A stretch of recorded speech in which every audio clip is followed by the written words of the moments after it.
காலை வேளையில மீண்டுமாக தேவ சமூகத்தில வந்திருக்கிறதான இந்த சிறு கூட்டத்தை தேவன் ஆசீர்வதிக்கும்படி, இந்த நாள் ஆராதனையை தேவன் ஆசீர்வதித்து தரும்படி, இந்த நாளிலே தேவனின் நாமம் அபியாய் மகிமைப்படும்படி வந்திருக்கிறது. சிறு கூட்டமாக இருந்தாலும் அநேகர் வரல, அநேக குடும்பங்கள் வரல, சொந்த வேலை, இஷ்டமான ஒரு வாழ்க்கை அவங்களுக்கு அப்படியாய் தோன்றுகிறது. இருந்தாலும் வராத பிள்ளைகளுக்கு சேர்த்து நம்ம ஜெபிப்பது கடமை. அவர் கண்களை மூடுமா அமர்ந்தவரை கண்களை மூடி தலைகளை தாழ்த்தி, அன்பு தகப்பனே கொடாது கொடி ஸ்தோத்திரம் அப்பா, ஆசீர்வாதமான நல்ல நாளுக்காய் ஸ்தோத்திரிக்கிறேன். தேவன் தந்த கிருபைக்காய் இரக்கத்துக்காய் நன்றி செலுத்துகிறோம் அப்பா. நீ நல்லவர், வல்லவர், வாக்கு மறந்தவர், ஒருவரும் சேரக்கூடாதவர்கள் வாசமா இருக்கிற அன்பு தகப்பனே உங்களுக்கு கோடி கோடி ஸ்தோத்திரம் அப்பா. விசேஷமாக இந்த கூடுகையில உண்மை ஆராதிக்கும்படி வராத பிள்ளைகளை என் தேவன் தொடும்படி, அநேக குடும்பங்கள் தேவ சமூகத்தில் வரல, அநேக தேவநாமத்தை மகிமைப்படுத்த வர முடியாத சூழ்நிலை தடைகளை கொண்டு வந்து பிள்ளைகளை ஆராதிக்க கூடாதபடி பத்தாய் பலவிதமான சூழ்நிலை கொண்டு போயிருக்கிற பொல்லாத பிசாசு நசனாகி இயேசு கிறிஸ்து வல்லமை நாமத்தால அப்புறப்படுத்துகிறோம். கர்த்தர் உதவி செய்யுங்கப்பா. இன்னும் வர வேண்டிய பிள்ளைகள் வருவதற்கு உதவி செய்யுங்க. தடைகளை மாற்றி போடுங்க. உன்னை ஆராதிப்படி வந்திருக்கிற ஒவ்வொரு கர்த்தாவின் பிள்ளைகளையும் என் தேவன் ஆசீர்வதிக்கும்படி, கர்த்தர் எண்ணங்களை பிரதிபலிக்கும்படி, உள்ளத்திருக்கிற வாஞ்சைகளை தேவன் அறிந்திருக்கிறபடியா அவருடைய பாவங்களை தேவன் மன்னித்து, குற்றங்களை மன்னித்து, கர்த்தர் தயவாய் அவளை ஆசீர்வதிக்கும்படி கர்த்தர் எழுதிய அநேக கைகளை குறித்து வந்திருப்பாங்க. அவன் சூழ்நிலையா இருந்திருக்கிறீர்கள், அதுக்காக ஸ்தோத்திரம்.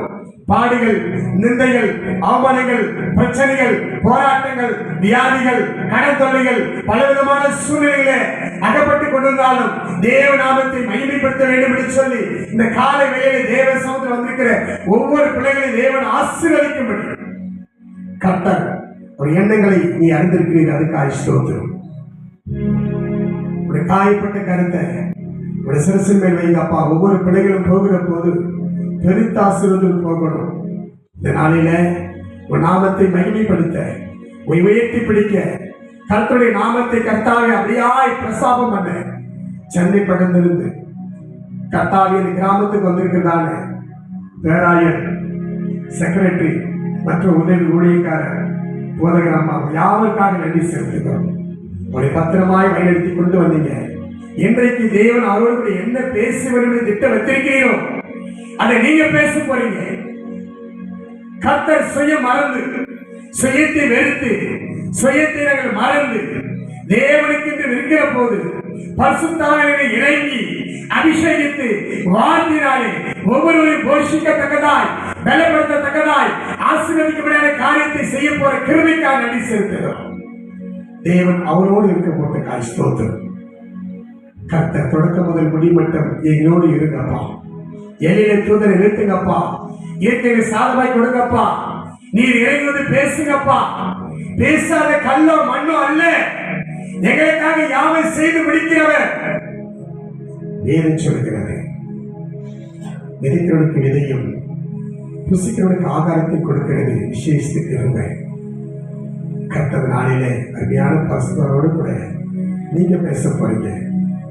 இந்த ஆறாவது நீங்க பொருட்படுத்திக் கொள்ளுங்க. தொடக்க முதல் முடி மட்டும் எங்களோடு இருங்கப்பா.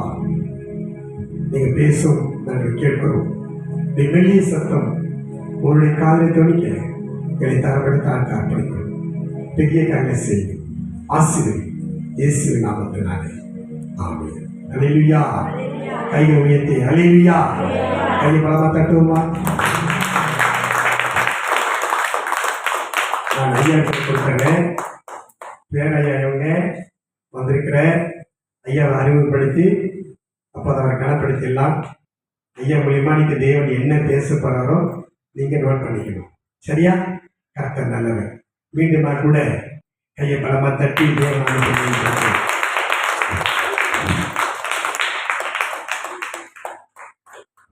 கர்த்தருக்கு ஸ்தோத்திரம். ஆண்டவருக்கு மகிமை உண்டாவதாக. மெய்யான தேவன் இயேசு கிறிஸ்து, வானத்தை பூமியை படைத்தவர் இயேசு கிறிஸ்து, சர்வ வல்லமை உள்ள ஆண்டவர் இயேசு கிறிஸ்து. எல்லாரும் சேர்ந்து சொல்வோம், சேனைகளின் கர்த்தர் பரிசுத்தர், பரிசுத்தர், பரிசுத்தர். சத்தமா சொல்வோம், சேனைகளின் கர்த்தர் பரிசுத்தர், பரிசுத்தர், பரிசுத்தர். இன்னும் சத்தமா, சேனைகளின் கர்த்தர் பரிசுத்தர், பரிசுத்தர், பரிசுத்தர். கர்த்தருக்கு மகிமை, ஆண்டவருக்கு மகிமை. வந்திருக்கிற அனைத்து தேவ பிள்ளைகளுக்கும் பரிசுத்தவான்களுக்கும் இயேசுவின் நாமத்தில் வாழ்த்துக்கள். ஆமென். இன்றைக்கு உங்கள் மத்தியிலே நிற்க காரணமாக இருக்கிற அனுமதித்த ஸ்தோத்திரம் நம்முடைய பேராயர் டாக்டர் மரியதாஸ் ஐயா அவர்களுக்கும் ஸ்தோத்திரம், பேராயரம் அவர்களுக்கும் வாழ்த்துக்கள். கர்த்தர் தொடர்ந்து ஆசீர்வதிப்பாராக.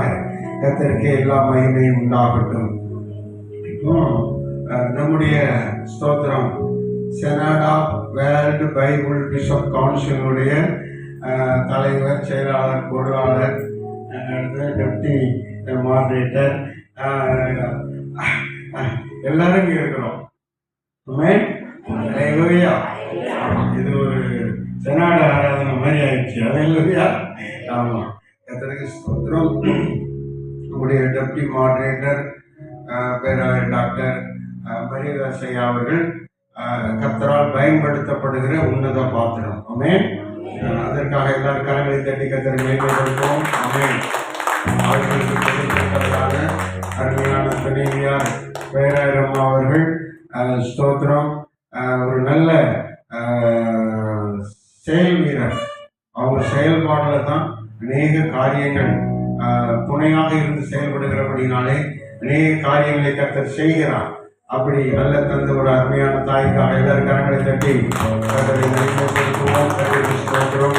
அதுபோல நம்முடைய செனாட்டில் நிர்வாக குழு தலைவராக இருக்கிறதான விக்டர் வீரமணி ஐயா நம்முடைய மத்தியில் வந்திருக்கிறாங்க.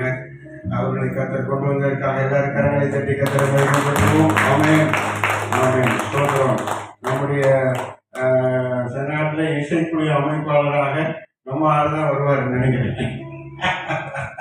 ஒரு பேரணியா ஏசையா தான் நமக்கு செனாட்டுக்கு இசைக்குழு அமைப்பாளராக வரப்போறாரு. அவரை கர்த்தர் தொடர்ந்து உயர்த்தம், ஆசீர்வதிக்கணும், மகிமையாக பயன்படுத்தணும். அவர் விரும்புகிற எல்லா இசைக்கருவியும் அவருக்கு கிடைக்கணும். எல்லாரும் கரங்களை தட்டி ஆமென். ஸ்தோத்திரம். நம்முடைய சபைக்காக ஒரே ஒரு ஜெபம் பண்ணிட்டு நான் அப்படியே ஐயாட்ட கொடுக்கலாம்னு நினைக்கிறேன். நம்முடைய சபை அடுத்த கட்டத்துக்கு உயர்த்தப்படணும். இது நம்முடைய சபை. அல்லேலூயா. கர்த்தருடைய சபை, நமக்காக கர்த்தர் தந்த நம்முடைய சபை. ஆமென். ஸ்தோத்திரம். இது இதுல தேவன் வாசம் பண்ணுகிறார். இங்க தேவன் உலாவி கொண்டிருக்கிறார். ஆமென். ஆகையினால இங்க ஸ்தோத்திரம் சுற்றி இருக்கிற 7 கிராம மக்களும் வரணும். 7 கிராமம் இருக்கு சுற்றி. 7 கிராம மக்களும் வரணும். எல்லாரும் வரணும். எல்லாமே ஸ்தோத்திரம் மக்களுங்க வந்து கர்த்தரை ஆராதிக்கணும். ஆமென். அதற்கு அப்படி 7 கிராமம் வரும்போது நம்ம இந்த இடம் காணாது. ஆமென். பின்னாடி வரை கட்டப்படணும். கட்டடமாக கட்டப்படணும். ஆமென். சென்னையும் போடப்படணும், கட்டப்படணும். அதற்கு தேவன் உதவி செய்யணும். அதுபோல நம்முடைய சபைக்கு ஒரு நல்ல பெரிய வாகனத்தை கர்த்தர் தரணும். ஒரு 10 பேர் வர்ற மாதிரி ஒரு 4 சக்கர வாகனத்தை கர்த்தர் என்ன செய்யணும்? தரணும். தருவாரா தரமாட்டாரா? தருவார். ஆமென். கர்த்தர் நல்ல பெரிய வாகனத்தை தரணும். ஸ்தோத்திரம். நல்ல டிரைவர் ஒரு ஆளை தரணும் ஆண்டவர். ஆமா. எல்லா காலையில 7 மணில இருந்து வாகனம் வந்து போயிட்டு ஆட்களை கொண்டு விட்டு விட்டு விட்டு விட்டு போயிட்டே இருக்கணும். ஆமென். அப்படி ஒரு நல்ல ஒரு நிர்வாகத்தை, ஒரு ஆசீர்வாதத்தை கர்த்தர் தரப்போகிறார். அதற்காக கர்த்தருக்கு கடமை. ஸ்தோத்திரம். ஒரு பெரிய லெவல்ல இந்த வட்டாரத்துல ஒரு பெரிய கலங்கரை விளக்கமாக அநேகருக்கு, பொதுமக்களுக்கு, கர்த்தருடைய பிள்ளைகளுக்கு, ஊழியக்காரர்களுக்கு ஆசீர்வாதமாக கர்த்தர் மாற்ற போறாரு. ஆமென்.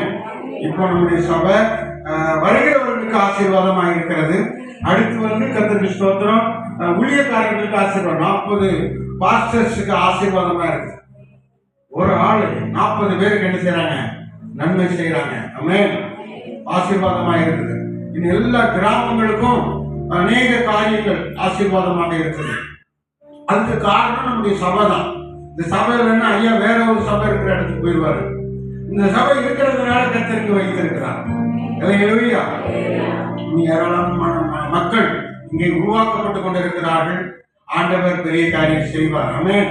கர்த்தருக்கு ஸ்தோத்திரம். சபைக்காக ஒரே ஒரு ஜெபம் ஏறெடுக்க போறோம். கர்த்தர் நல்லவர். இது பில்டிங்கா கட்டப்படணும். ஸ்தோத்திரம். சீட்டு ஹீட்டாகணும்.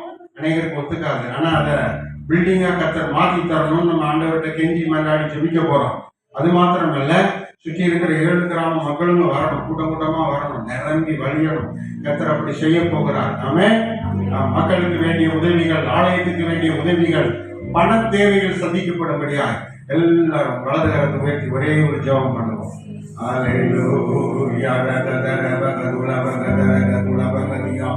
நல்ல தகப்பனே, உமக்கு ஸ்தோத்திரம். உடைய சமூகத்தில் நாங்கள் எங்களை தாழ்த்தி பெருமையாக்குகிறோம். ஆண்டவரே, இயேசுராஜா தேவ ஆலயத்திற்காக நாங்கள் எல்லாரும் ஒருமனப்படுகிறோம். ஆண்டவரே ஸ்தோத்திரம். எங்கள் இந்திய தேசத்துக்காக ஒருமனப்படுகிறோம். எங்கள் தமிழ்நாட்டுக்காக ஒருமனப்படுகிறோம். ஆண்டவரே, இயேசுராஜா தேவாலயத்துக்காக ஒருமனப்படுகிறோம். இந்த ஆலயத்தை நீர் எங்கள் தேசத்தில் வைத்திருக்கிறதற்காக, உருவாக்கினதற்காக ஸ்தோத்திரம். ஆண்டவரே, இந்த ஆலயத்தை இன்னும் பரிபூர்ணமாய் கட்டி பிடிக்க தேவைகள் சந்திக்கப்படுவதாக, பண தேவைகள் சந்திக்கப்படுவதாக, இதை கட்டடமாய் கட்டி உடைய நாமத்தை மகிமைப்படுத்த கர்த்தர் அற்புதம் செய்வீராக. கர்த்தர் அதிசயம் செய்வீராக. சுற்றிலும் இருக்கிற 7 கிராம மக்களும் இங்கே வந்து ஆராதிக்கத்தக்கதாக எல்லா வசதி வாய்ப்புகளை கர்த்தர் உண்டு பண்ணுவீராக. தடைகளை உடைப்பீராக.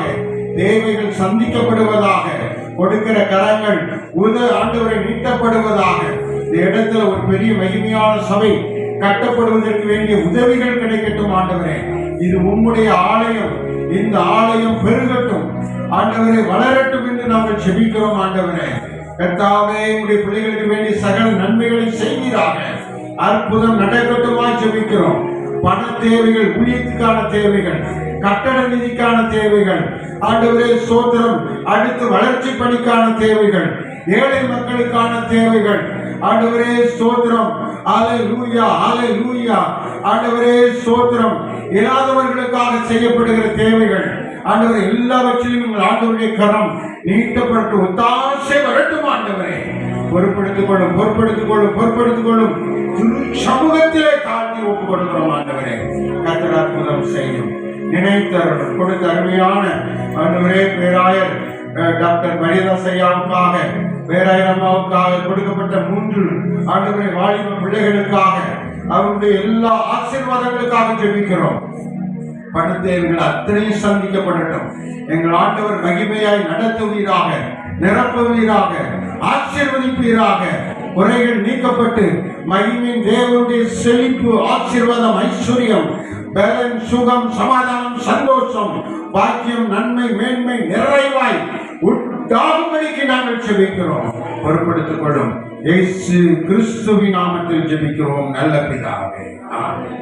சர்வ வல்லவரே, சர்வத்துக்கும் ஆண்டவரே, சர்வ வல்லவரே, சர்வத்துக்கும் ஆண்டவரே, உம்மையே நேசிக்கிறேன். எங்கள் நேசனிதானையா, உம்மையே நேசிக்கிறேன். எங்கள் நேசனிதானையா, ஒப்பில்லாத தெய்வமே,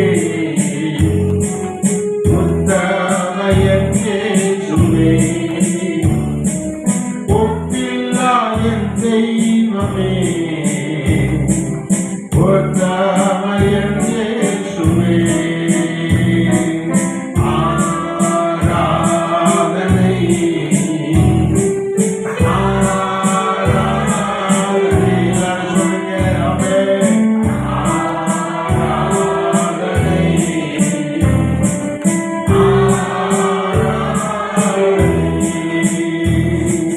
சர்வ வல்லவரே,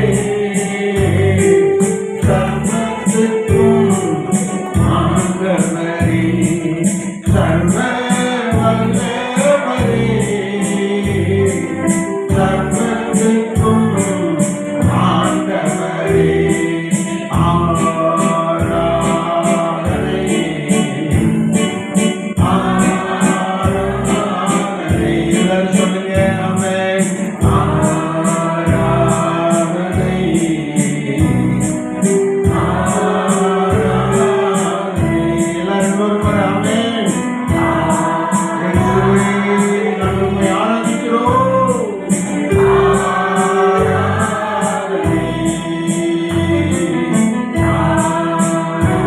ஆராதனை, எல்லாரும் சொந்தமாய்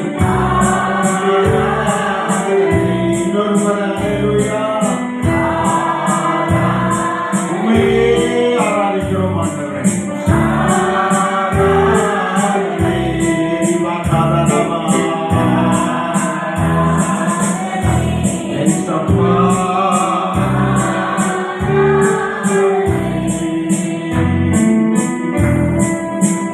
கர்த்தருக்கே ஆராதனை. நம்முடைய ஐக்கியத்தினுடைய பொதுச் செயலாளர் ஸ்தோத்திரம் கர்மேல் ஜெப ஊழியர்களுடைய தலைவர், திராட்சைப்பழ தோட்டத்தினுடைய சென்னை தலைவர், செங்கல்பட்டு மாவட்ட சிறுவர் ஊழியத்தின் ஐக்கியத்தினுடைய பொறுப்பாளர். ஸ்தோத்திரம். இன்னும் அநேக பதவிகளிலே வகித்துக் கொண்டிருக்கிறதான தேவ ஊழியர் ஐக்கியத்தின் செயலாளர் நம்முடைய மத்தியிலே வந்திருக்கிறார்கள். சுவிசேஷக டாக்டர் மங்கள்ராஜ் டேவிட் செல்லமையா அவர்கள் முதல் முறையாக வந்திருக்கிறார்கள். எல்லாரும் கரங்களை தட்டி உற்சாகமாக வருகிறார்கள். நம்முடைய கட்சி மாற்றிருக்கிறவர்கள் தேசிய பொதுச் செயலாளர் மங்கள்ராஜன் அவர்கள் சால்வை அமைக்கிறார்கள். அழைக்கிறார்கள். நம்மெல்லாம் ஆண்டவரை மையப்படுத்தி கட்டளையை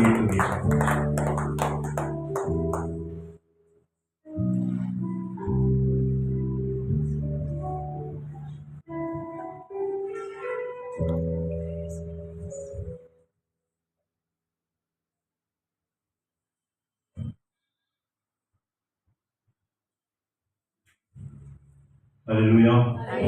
கர்த்தருடைய பரிசுத்த நாமம் மகிமைப்படட்டும். நம் தலைகளை தாழ்த்தி ஜெபம் செய்வோம்.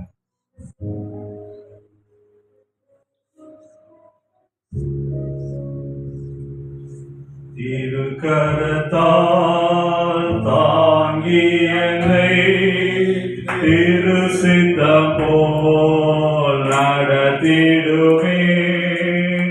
துரிய வாழ்க்கையில் களிமண்ணால் அனுதினம் நீர் வணங்கிடுமே. குயவன் கையில் களிமண்ணால் அனுதினம் நீர் வணங்கிடுமே. ஓம் வசனம் ஞானிக்கையில்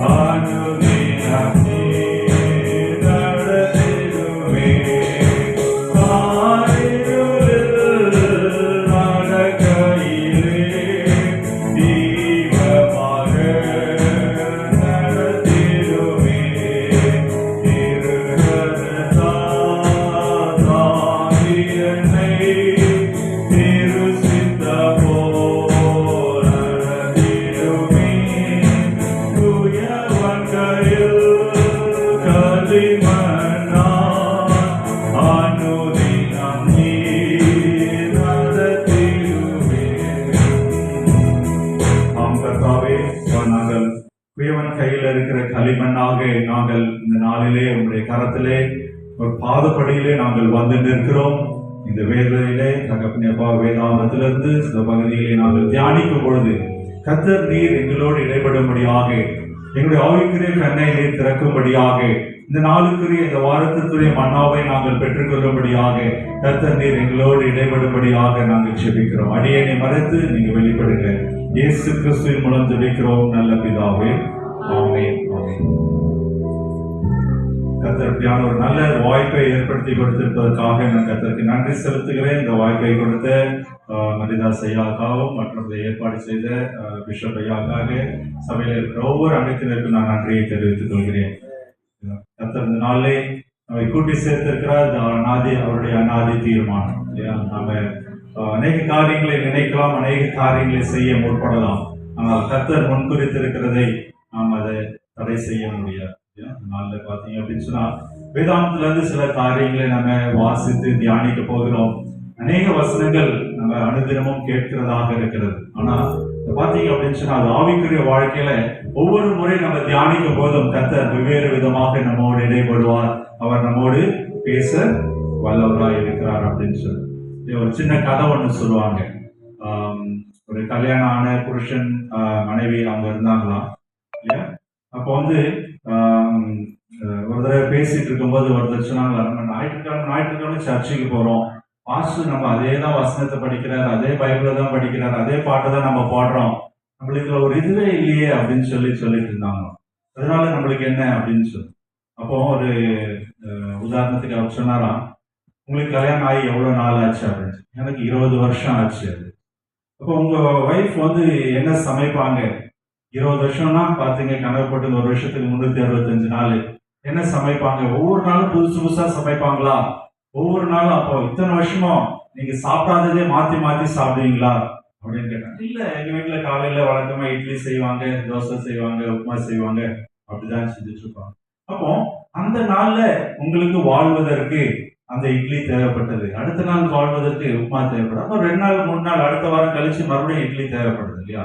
ஆனா அதே இட்லியை நான் சாப்பிட மாட்டேன் அப்படின்னு சொல்லி இருக்க முடியாது இல்லையா? நம்ம ஒருவேளை வசனத்தை நம்ம அநேக முறை நம்ம கேட்டிருக்கலாம், ஆனால் கர்த்தர் ஒவ்வொரு விதமும் நம்மோடு பேசி அவர் நம்மை ஆவியிலே உற்சாகப்படுத்துகிறவராக, நம்ம ஆவிக்குரிய வாழ்க்கையில வளர செய்கிறவராக இருக்கிறார். அதனால ஆலயத்துக்கு வருகிற காரியங்களையோ வேத வசனத்தை தியானிக்கிற காரியங்களையோ நம்ம எப்படி உதாசீனமாக இருந்து விடவே கூடாது. என்னுடைய செவிகளை திறந்து கர்த்தர் என்ன சொல்கிறார், என்னோடு என்ன பேச சித்தமாக இருக்கிறார் அப்படின்னு சொல்லி நம்ம கேட்கிறவர்களாக காணப்பட வேண்டும். அல்லேலூயா.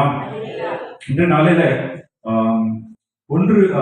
யோவான் எழுதின சுவிசேஷம் 1ஆம் அதிகாரம் 12ஆம் வசனத்தை நம்ம வாசிப்போம். யோவான் எழுதின சுவிசேஷம் 1ஆம் அதிகாரம் 12ஆம் வசனம். புதிய ஏற்பாட்டில அவருடைய நாமத்தின் மேல் விசுவாசம் உள்ளவர்களாய் அவரை ஏற்றுக்கொண்டவர்கள் எத்தனை பேர்களோ அத்தனை பேர்களும் தேவனுடைய பிள்ளைகள் ஆகும்படி அவர்களுக்கு அதிகாரம் கொடுத்தார். அல்லேலூயா. நம்ம இங்க இருக்கிற எல்லாரும் அவருடைய, சொல்லுங்களேன், நம்மள இயேசுவுடைய பிள்ளைகளா இல்லையா?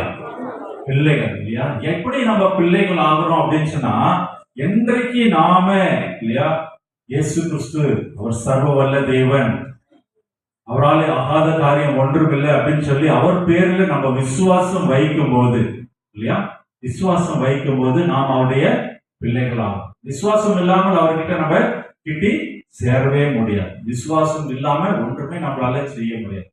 முதல்ல அவருடைய நாமத்தின் மேல விசுவாசம் இருக்கும். அவராலே எல்லாம் ஆகும், அவர் சர்வ வல்ல தேவன் அப்படின்னு சொல்லி அவர் மேல நாம் விசுவாசம் உள்ளவர்களாக, எத்தனை பேர் அவர் மேல விசுவாசம் வைத்தார்களோ அத்தனை பேர்களும் பிள்ளைகளாகும்படி அதிகாரம் கொடுத்தார் அப்படின்னு சொல்லி. அப்படி அதிகாரம் கொடுக்கறதுன்னா என்னது?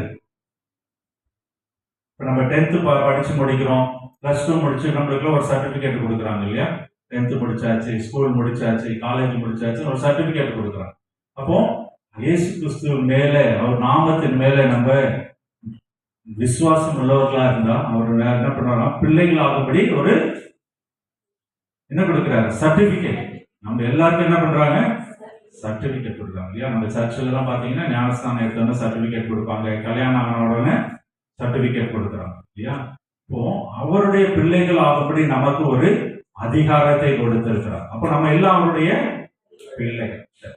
இப்போ அவருடைய பிள்ளைகள் அப்படின்னு சொல்லி எல்லாருமே அவருடைய பிள்ளைகள். அப்போ அந்த பிள்ளைகளா இருக்கிற நாம வளர வேண்டும், அதுதான் ரொம்ப முக்கியம். ஒரு சிறு குழந்தை இருக்கு, சிறு குழந்தை பிறந்த உடனே எப்படி இருக்கும், அம்மாவுடைய கையில இருக்கும், கொஞ்ச நாள் பாயில போடுவாங்க, பாயில போட்ட குழந்தை அப்படி இப்படி தவள ஆரம்பிக்கும், எலும்பு முயற்சிக்கும், அப்ப எழுந்து நடக்க ஆரம்பிக்கும், ஓடும், வளரும் அப்படின்னு சொல்லி ஒரு வளர்ச்சி. ஆனா அதே போல ஆவிக்குரிய வாழ்க்கையில நமக்கு ஒரு வளர்ச்சி தேவைப்படுகிறது. நம்ம அவருடைய பிள்ளைகளாகும்படி அதிகாரம் பெற்றுட்டோம், எல்லாரும் பிள்ளைகள். ஆனா இந்த உலகத்துல இருக்கிற மக்களுக்கும் நமக்கும் என்ன வித்தியாசம் இல்லையா? ரொம்ப ரொம்ப முக்கியமான ஒரு காரியமாக காணப்படுகிறது. நம்ம ரோமர் எழுதின நிருபத்துக்கு நேராக வேதாமத்தை நம்ம திருப்பிக் கொள்வோம். ரோமர் 8ஆம் அதிகாரம், ரோமர் 8ஆம் அதிகாரத்துல 14ஆம் வசனத்திலிருந்து 17ஆம் வசனத்தை இருக்கிற ஒரு 4 வசனத்தை ஒரு நிமிஷம் நான் சொல்லும்போது வாசிக்கலாம்.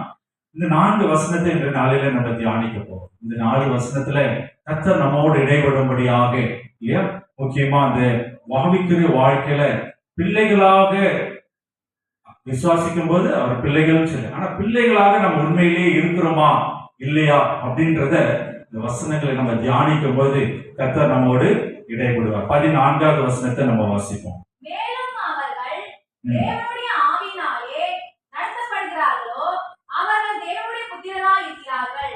மேலும் எவர்கள் தேவனுடைய ஆவியினாலே நடத்தப்படுகிறார்களோ அவர்கள் தேவனுடைய புத்திரராய் இருக்கிறார்கள். அல்லேலூயா. விசுவாசத்தினால பாப்பா இங்க கவனிங்க. சரி, நான் பக்கம் சொல்லட்டுமா? 216வது பக்கம். புதிய ஏற்பாட்டுல 216 பக்கம், ரோமர் 8ஆம் அதிகாரம் 14ஆம் வசனம். சரி. இல்லையா? அவருடைய விசுவாசத்தினால அவருடைய பிள்ளைகள் ஆயிடும். ஆனா பிள்ளைகள் ஆனவங்க வெளியில போகும்போது உலக பிரகாரமாக வாழ்றது, சர்ச்சுக்கு வரும்போது இல்லையா ஆவிக்குரிய பிள்ளைகளாக அப்படி இருக்கக்கூடாது. எப்பவும் எப்படி நடத்தப்படணும் இந்த வசனம் அழகாக சொல்லுது. மேலும் எவர்கள் தேவனுடைய ஆவியினாலே நடத்தப்படுகிறார்களோ அவர்கள் தேவனுடைய புத்திரரா இருக்கிறார்கள். சர்டிபிகேட்டை வாங்கி வச்சுட்டு அதன்படி நம்ம நடக்கல அப்படின்னு சொன்னா பிரயோஜனமே இல்லை. தேவனுடைய பிள்ளைகள் அப்படின்னு சொன்னா எப்படி இருக்கணுமா? அவருடைய ஆவியினாலே நடத்தப்பட வேண்டும். உலக பிரகாரமான ஆவி நமக்குள்ள இருக்கக்கூடாது. பொய் பேசுறது, வஞ்சனையா இருக்கிறது, வார்த்தைகள், தவறான வார்த்தைகளை பேசுறது, பொறாமை கொள்றது, இப்படியான காரியங்கள் நமக்குள்ள காணப்படக்கூடாது. இல்லையா? உலக பிரகாரமான சிந்தை இருக்கக்கூடாது. மற்ற மனுஷங்க நினைக்கிற மாதிரி அவருடைய ஆவி நம்மை நடத்த வேண்டும். பரிசுத்த ஆவியானவர் நம்மோடு இருந்து செயல்படுத்த வேண்டும். இல்லையா? நம்ம சுய ஞானத்தினால நான் அதை செஞ்சுடுவேன், இதை செஞ்சுடுவேன் அப்படின்னு சொல்லி இருக்கக்கூடாது. கர்த்தர் என்ன செய்ய சொல்லுகிறார், கர்த்தர் எப்படி வழிநடத்த சொல்லுகிறார் என்று சொல்லி அதன்படியாக நாம் செய்கிறவர்களாக காணப்படும். நம்முடைய வாழ்க்கையில ஒரு மாற்றத்தை காண வேண்டும். சர்டிபிகேட்டை வாங்கி வச்சுட்டு இல்லையா, நல்ல கவனிங்க, ஒரு 10th ஸ்டாண்டர்ட் நீங்க முடிச்சிட்டேன் அப்படின்னு சொல்லி சர்டிபிகேட்டை வாங்க வச்சுட்டு ஒரு 4ஆம் கிளாஸ் படிச்ச பையன் மாதிரி நம்ம பேசிட்டு இருந்தோம்னா எப்படி சொல்லுவாங்க? புரியுதா நான் சொல்றது? இல்லையா? வித்தியாசம் இருக்குல்ல? அப்போ அந்த லெவல்ல நம்முடைய வாழ்க்கை மாற வேண்டும். தேவனுடைய பிள்ளைகளாகும்படி அதிகாரம் நமக்கு இருந்தா அவருடைய சிந்தை நமக்குள்ளாக காணப்பட வேண்டும். அவர் ஆவியினாலே நடத்தப்பட வேண்டும். அவர் என்ன சொல்கிறாரோ அதை செய்ய வேண்டும். நமக்குள்ள இருக்கிற பழைய மனுஷன் புறமாக தள்ளப்பட வேண்டும். 1 கொரிந்தியர் 2ஆம் அதிகாரம் 14-16 வசனத்தை பார்ப்போம். 228வது பக்கம், புதிய பாட்டுல 228வது பக்கம் வாசிப்போமா? 1 கொரிந்தியர் 2ஆம் அதிகாரம் 14-16 வசனம். 1 கொரிந்தியர் 2ஆம் அதிகாரம். ஜென்மஸ்வபாவமான மனுஷனும் தேவனுடைய ஆவிக்குரியவைகளை ஏற்றுக்கொள்ளலாம். நீங்க பாத்தீங்களா? ஆவிக்குரிய வாழ்க்கையில நடத்தப்பட வேண்டும். அவருடைய பிள்ளைகள் என்று சொன்னால் தேவனுடைய ஆவியினாலே நடத்தப்பட வேண்டும். அப்பொழுதுதான் அவர்கள் அவருடைய பிள்ளைகள் என்று சொல்லப்படும். அப்போ யார் அவருடைய ஆவிக்குரிய பிள்ளைகளாக இருக்க முடியாதுன்னா ஜென்ம சுவாபம் உள்ள மனுஷன். நான் இயேசு கிறிஸ்துவை ஏற்றுக்கொண்டேன், சபைக்கு வந்திருக்கிறேன், ஞானஸ்நானம் எடுத்திருக்கிறேன், வார சபைக்கு வரேன், ஆவிக்குரிய கூட்டங்கள்ல பங்கு பெறுகிறேன், ஆனா வீட்டுக்கு போனோன்னு என் வாழ்க்கை அப்படிதான் இருக்கு. மறுபடியுமாக தேவையில்லாத பேச்சு பேசுறது, தேவையில்லாத டிவி பார்க்கிற காரியங்கள், உலக பிரகாரமான காரியங்களை செஞ்சு கொண்டு இருக்கிறேன் அப்படின்னு சொன்னா அதுதான் ஜென்ம சுவாபங்கள். இல்லையா? நம்ம குணத்துல மாற்றம் இல்லை. இயேசு கிறிஸ்து எனக்குள்ளே வந்து விட்டார், நான் இயேசு கிறிஸ்துடைய பிள்ளை என்று சொன்னால் எனக்குள்ள என்ன இருக்கணும்? ஒரு மாற்றம் இருக்க வேண்டும். மற்றவர்கள் பார்த்தவன்னு சொன்னா இயேசப்பா பிள்ளை அப்படின்னு சொல்லி. தொடர்ந்து வாசிப்போம். அவைகள் அவனுக்கு பைத்தியமாக தோன்றும்.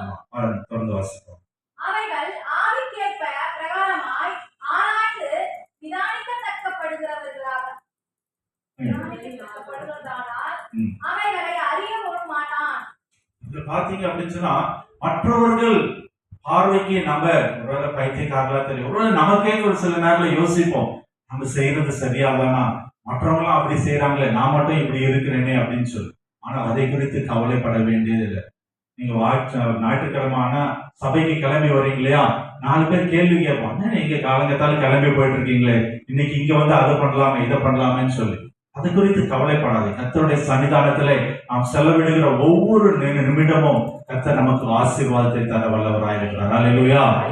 தொடர்ந்து பாத்தீங்க அப்படின்னு சொன்னா ஜென்ம சுவாபம் நமக்குள்ளே மாற வேண்டும் என்று சொல்லி நம்ம பார்த்தோம் இல்லையா? ஆவிக்குரிய வாழ்க்கையில அவருடைய பிள்ளைகளாக வளரும்படியாக நம்ம அழைக்கப்படுகிறோம். தேவனுடைய பிள்ளைகள் என்று சொன்னால் ஆவியினாலே நடத்தப்பட வேண்டும். பரிசுத்த ஆவியானவர் நமக்குள்ளே இருக்க வேண்டும். என்னைக்கு நம்ம அவர் விசுவாசத்தினால ஏற்றுக்கொண்டோமோ பரிசுத்த ஆவியானவர் நமக்குள்ளே வந்து விட்டார். பரிசுத்த ஆவியானவர் நமக்குள்ள வந்துட்டார் அப்படின்னு சொன்னா அவர் என்ன பண்ணக்கூடாது? துக்கப்படுத்தக்கூடாது. தவறான காரியங்களை செய்கிறதுனால, ஒழுங்கின்மையான காரியங்களை செய்கிறதுனால பரிசுத்த ஆவியானவர் நமக்குள்ள இருந்து வேதனைப்படுவார், வருத்தப்படுவார், சஞ்சலப்படுவார் இல்லையா? அப்படியாக நாம் செய்யாதபடி அவர் கேட்ட பிள்ளைகளாக நடக்கும்படியாக கர்த்தர் நம்மை அழைக்கிறார் இல்லையா? அதுதான் நம்ம இந்த 14ஆம் வசனத்தோட எவர்கள் தேவனுடைய ஆவியினாலே நடத்தப்படுகிறார்களோ அவர்கள் தேவனுடைய புத்திரராக இருக்கிறார்கள். வெறும் சர்டிபிகேட்டை வாங்கி வச்சுட்டு இருக்கிறதுனால பிரயோஜனம் இல்லை. தேவனுடைய ஆவியினாலே நடத்தப்பட வேண்டும் என்று சொல்லிப்பாங்க. அடுத்தபடியாக 15வது வசனத்தை வாசிப்போம். ரோமர் 8:15, 216 பக்கம். அந்தபடி திரும்பவும் பயப்படுகிறதற்கு நீங்கள் அடிமைத்தனத்தின் ஆவியை பெறாமல் அப்பா பிதாவே என்று கூப்பிடப்படுகிற புத்திர சுவகாரத்தின் ஆவியை பெற்றீர்கள். ஆமென். அல்லேலூயா. அநேக நேரங்களில நாம என்ன பண்றோம், இந்த உலக பிரகாரமான சூழ்நிலைகள்னால சிக்கி தவித்துக் கொண்டு பயம் நம்ம ஆட்கொண்டு இருக்கிறது. பயம், எதுக்கு எடுத்தாலும் பயம். அப்படி ஆயிடுமோ, இப்படி ஆயிடுமோ, இந்த சூழ்நிலை வந்துருமோ, பயம் நம்மை நெருக்குகிறது. நல்லா கவனிங்க, பயம் என்பது பிசாசினுடைய ஆயுதம். பிசாசு என்ன பண்ணுவான், எல்லாத்தையும் ஏதாவது ஒரு பயத்தை கொடுத்துரும். உனக்கு அந்த வியாதி இருக்கு, உன் குடும்பம் இப்படி ஆயிருக்கு, உனக்கு வருமானம் இல்லை, உன் பிள்ளைகள் இப்படி ஆகிடுவாங்க. பயம். வேதாகமம் அப்படின்னு சொல்லி நம்ம அவருடைய பிள்ளைகள் ஆகுற இல்லையா, நாம் அவருடைய பிள்ளைகள், விசுவாசத்தினாலே அவருடைய பிள்ளைகளா இருக்கிறோம். இப்ப இருக்கிற பிள்ளைகள் எப்படியா அந்தபடி திரும்பவும் பயப்படுகிறதற்கு நாம் என்னமா, அடிமைத்தனத்தின் ஆவியை பெறாமல் அப்பா பிதாவின் கூப்பிடுகிற புத்திர, அவருடைய புத்திரன் என்னது, பிள்ளைங்க இல்லையா. அப்ப அவருடைய பிள்ளைகள், விசுவாசத்தினாலே வந்திருக்கிற நாம அவருடைய பிள்ளைகள் என்று சொன்னால் இனி பயப்படுவதற்கு நமக்கு இடமே இல்லை. அல்லேலூயா. பயப்படவே கூடாது. என்னைக்கு சத்ருவான ஒரு பயத்தை உங்க இருதயத்துல கொண்டு வரனோ, முதல்ல சொல்ல வேண்டியது, அப்பாலே போ சாத்தானே, இயேசுனுடைய பிள்ளை நான், இயேசுடைய பிள்ளை நான் அப்படின்னு சொல்லி வாயை திறந்து அறிக்கை செய்யுங்க. எந்த சூழ்நிலை உங்களுக்கு எதிராக வருகிறதோ அந்த சூழ்நிலையை கடிந்து கொண்டு அப்புறப்படுத்துங்க. இயேசு கிறிஸ்து இந்த உலகத்துல இருக்கும்போது சீஷர்களோடு படகுல போயிட்டு இருக்காரு இல்லையா. அப்புறம் ஒரு சமயம் என்னாச்சு, அவர் சீஷர் படகுல இல்ல, சீஷர்கள் மட்டும் போட. 2 டைம்லயும் கடல் கொந்தளிக்குது, புயல் காற்று வருது, சீஷர்களுக்கு பயம். அப்ப என்ன சொல்றாரு இயேசு கிறிஸ்து, அந்த கடலையும் காற்றையும் பார்த்து அவர் கடிந்து கொள்கிறார். இறையாதே, அமைதலாயுது என்று சொல்லி உடனே என்ன ஆச்சு, அமைதல் உண்டாயிடுச்சு. நம்முடைய வாழ்க்கையில பிரச்சனைகள், போராட்டங்கள், உபத்திரங்கள் வந்து கொண்டுதான் இருக்கும். அது சத்துருவானுடைய வேலை.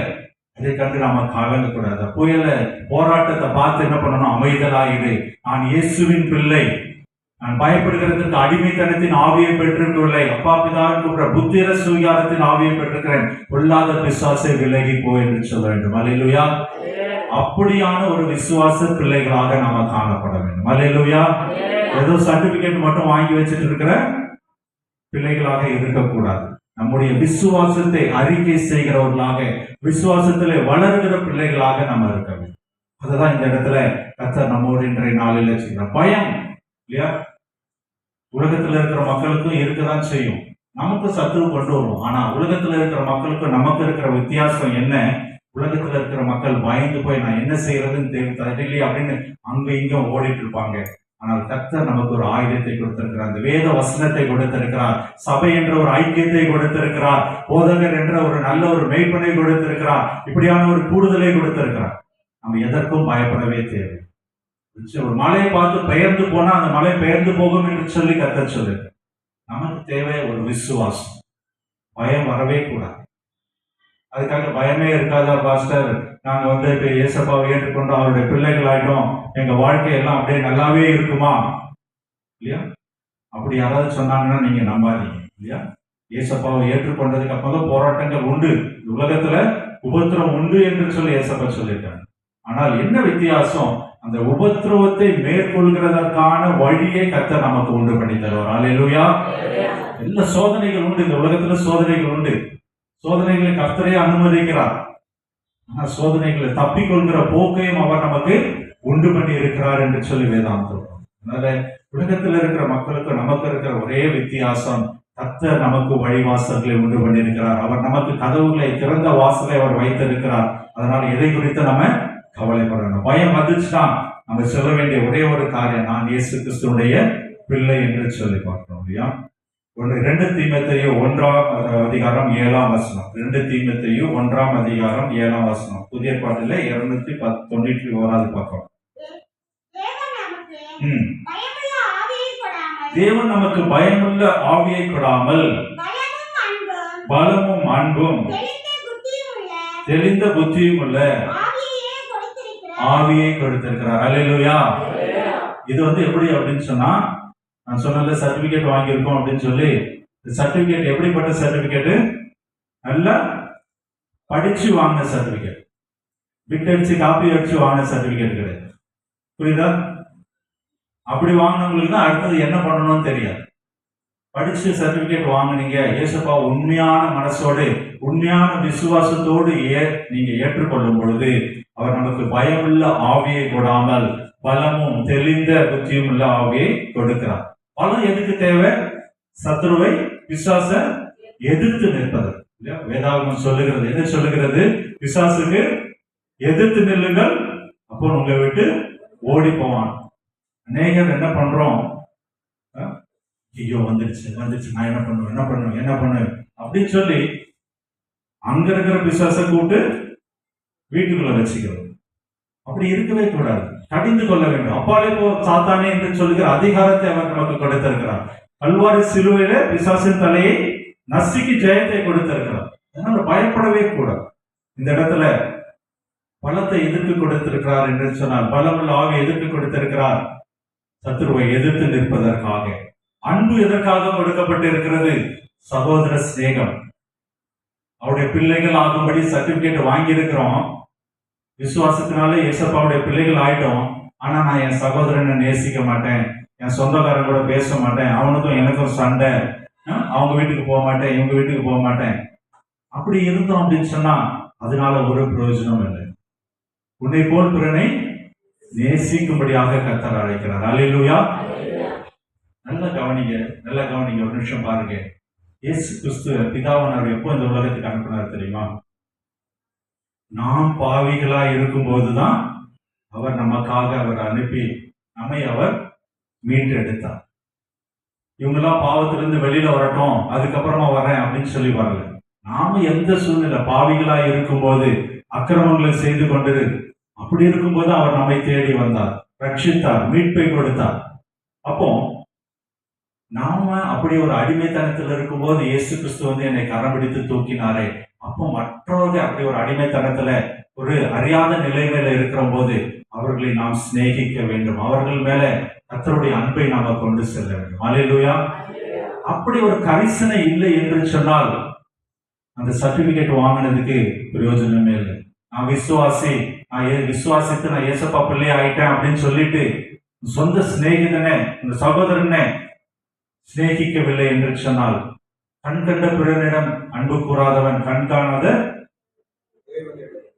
சொல்லுங்க தேவனிடத்துல அன்பு கூற முடியாது. நம்ம கூட இருக்கிற சிநேகிதர்கள், நம்ம கூட இருக்கிற குடும்பத்தார், அவர்களை நேசிக்கும்படியாக அழைக்கப்படுகிறோம் இல்லையா? பயமுள்ள ஆவியை கூடாமல் பலமும் அன்பும், பலம் சத்துருவை எதிர்த்து நிற்கணும், அன்பு குடும்பத்தார, நண்பர்களை, உறவினர்களை நேசிக்க வேண்டும் இல்லையா? தெளிந்த புத்தி உள்ள ஆவி, ஞானமான காரியங்களை செய்ய வேண்டும். கர்த்தர் நமக்கு சொல்லியிருக்கிறார். அவர் பிள்ளைகளாக ஏற்றுக்கொண்டது ஆலயத்துக்கு வருகிறோம், சபைக்கு வந்தவங்க அநேக ஆலோசனைகள் சொல்லப்படுகிறது. இந்த பாஸ்டர் அவங்களுக்கு டெய்லி இதை செய்யுங்க, இதை செய்யக்கூடாது, இந்த ஒழுங்கும் கிரமமா இப்படி எல்லாம் செய்யணும். அந்த ஞானத்தை நாம் பெற்றுக்கொள்ள வேண்டும். மறுபடியும் வெளியில போனதுக்கு அப்புறம் மறுபடியும் நான் உலக பிரகாரமாக வாழ்வேன் அப்படின்னு சொன்னா இல்லையா, அதுல பிரயோஜனமே இல்லை இல்லையா? இன்றைய நாளிலே 2 காரியங்களை கர்த்தர் நம்மோடு பேசி இருக்கிறார். முதலாவதாக தேவனுடைய பிள்ளைகள் அவருடைய ஆவியினாலே நடத்தப்பட வேண்டும். இரண்டாவதாக அவருடைய பிள்ளைகள் பயப்படக்கூடாது என்று சொல்லி பார்க்கிறோம். நல்லா கவனிங்க, சொல்லுங்க எல்லாரும், நான் பயப்பட மாட்டேன்னு சொல்லுங்க. பயப்பட மாட்டேன். பாடலை பாடுவோமா? பயப்பட மாட்டேன், நான் பயப்பட மாட்டேன், பயப்பட மாட்டேன், நான் பயப்பட மாட்டேன். இயேசு என்னோடு இருப்பதினால், இயேசு என்னோடு இருப்பதினால், உதவி வருகிறார், பலம் தருகிறார், உதவி வருகிறார், பலம் தருகிறார். ஒவ்வொரு நாளும் கூட வருகிறார், ஒவ்வொரு நாளும் கூட வருகிறார். பயப்பட மாட்டேன், நான் பயப்பட மாட்டேன், பயப்பட மாட்டேன், நான் பயப்பட மாட்டேன். இயேசு என்னோடு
8ஆம் அதிகாரம் 16வது வசனம், பக்கம் 216 புதிய ஏற்பாட்டுல 16ஆம் வசனம். நாம் தேவனுடைய பிள்ளைகளாய் இருக்கிறோம் என்று ஆவியானவர் தாமே நம்முடைய ஆவியுடனே கூட சாட்சி கொடுக்கிறார். நம்முடைய ஆவியினுடைய கூட சாட்சி கொடுக்கிறார். அல்லேலூயா. முதல்ல ரெண்டு இது பார்த்தோம். முதல்ல என்ன பார்த்தோம் சொல்லுங்க பாப்பா, யாருக்கா ஞாபகம் இருக்கா? முதலாவது 14ஆம் வசனத்துல என்ன தியானித்தோம்?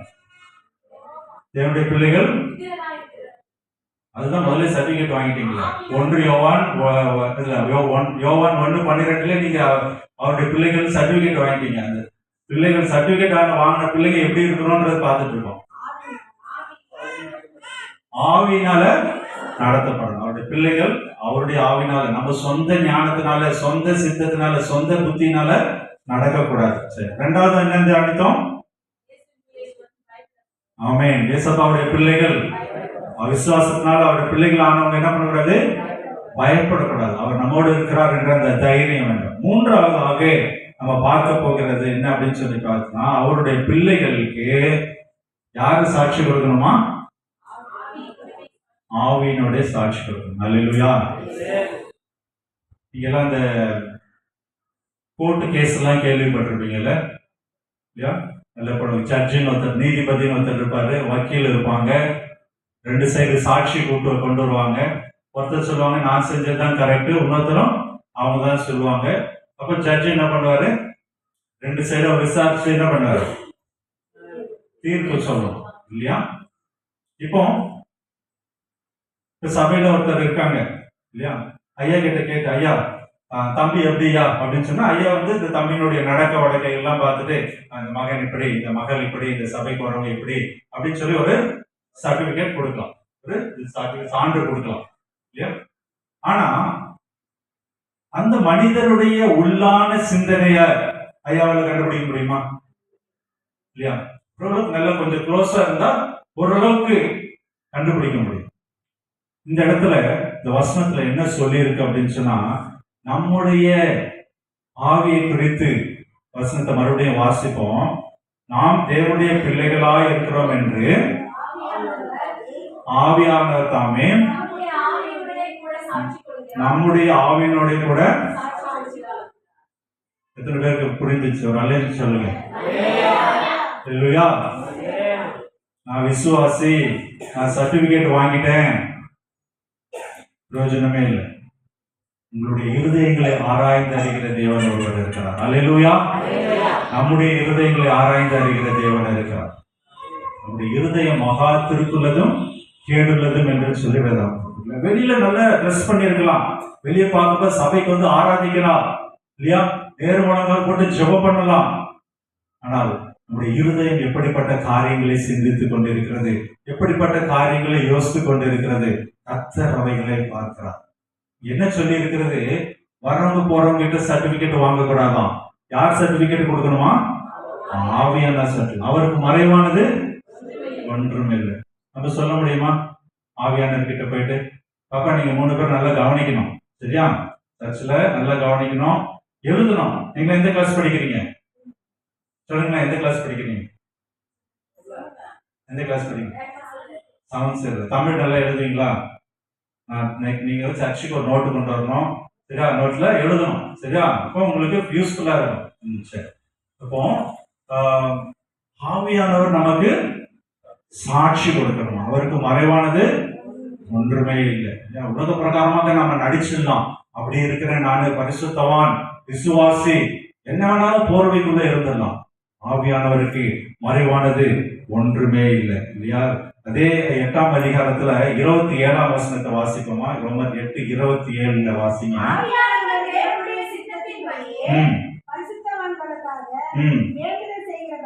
வேண்டுதல் செய்கிறபடியால்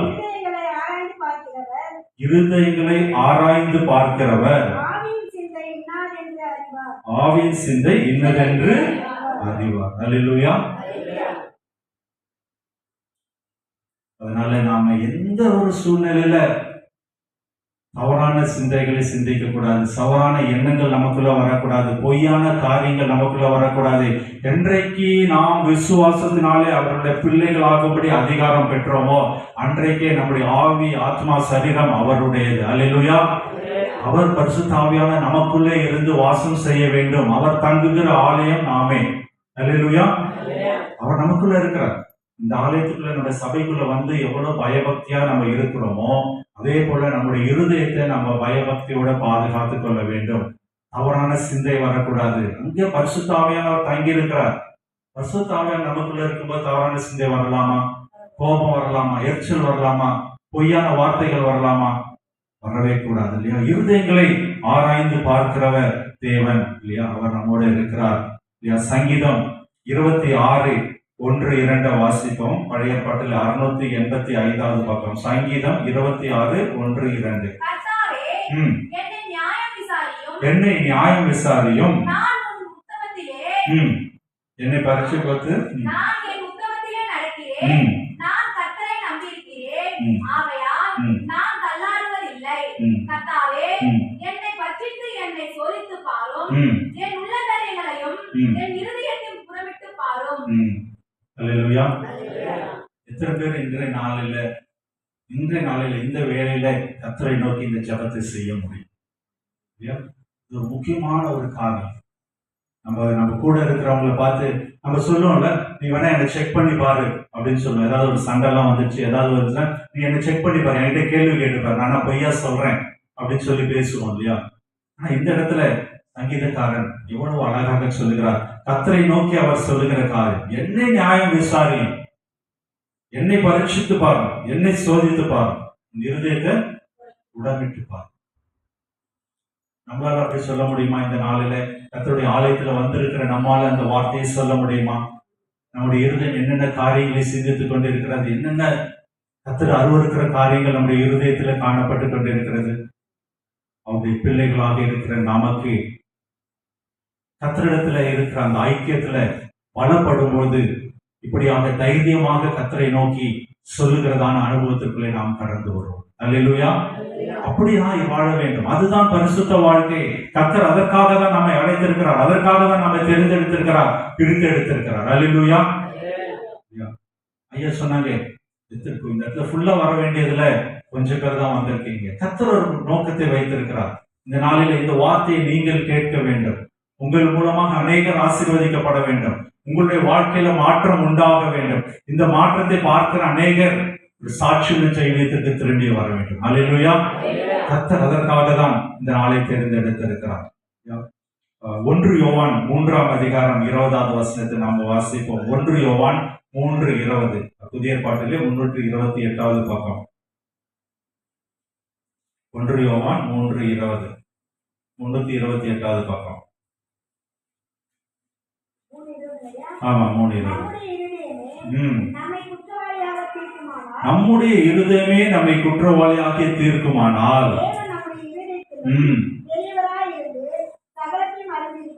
அல்லேலூயா. அநேக நேரங்களில் நமக்கே ஒரு மனசாட்சி குற்றம், நான் செய்யறது தப்பா சரியா இல்லையா? பரிசுத்த ஆவியானவர் நமக்குள்ள இருக்கும்போது அந்த கண்டித்து உணர்த்துதல் நமக்குள்ளாக எப்பவுமே இருந்துட்டு இருக்கும். அநேக நேரங்களில் சபைக்கு வருகிற விசுவாசிகள் நாம சொல்லுகிற ஒரு காரியம், ஐயா எனக்கு ஜெபம் பண்ண சொல்லுங்க, நிச்சயத்தை முடிங்க பார்ப்போம். எனக்கு ஜெபம் பண்ண தெரியாது. ஓகே, ஜெபம் பண்ண தெரியாது. அப்புறம் ஜெபம் பண்றதுக்கு நேரம் இல்லை, பைபிள் வாசிக்கிறதுக்கு நேரம் இல்லை. சரியா?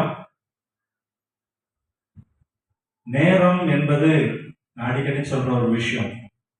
இந்த உலகத்துல இருக்கிற பணக்காரங்கள் யாராவது ஒருத்தர் பேர் சொல்லுங்க, உங்களுக்கு தெரிஞ்சது. இந்தியாவில பணக்காரன், உலகத்துல இருக்கிற பணக்காரன் எலான் மஸ்க், ஒரு டாப்ல சொல்றாரு எலான் மஸ்க். சரி, நம்ம ஊர்ல ஒரு தெரிஞ்சால், இந்தியாவில தெரிஞ்சால் யாரு சொல்லுங்க? பணக்காரன். சரி, உங்க ஊர்ல பணக்காரன் யாரு சொல்லுங்க? சரி, நம்ம ஊர்லன்னா அம்பானி சொல்லலாமா? சொல்லுவாங்களா? இவர் பெரிய அம்பானி அப்படின்னு சொல்லுவாங்கல்ல. சரி, எலான் மஸ்க், பில் கேட்ஸ், நம்ம ஊர்ல அம்பானி, இப்படி எல்லாம் பணக்காரங்க இருக்காங்க.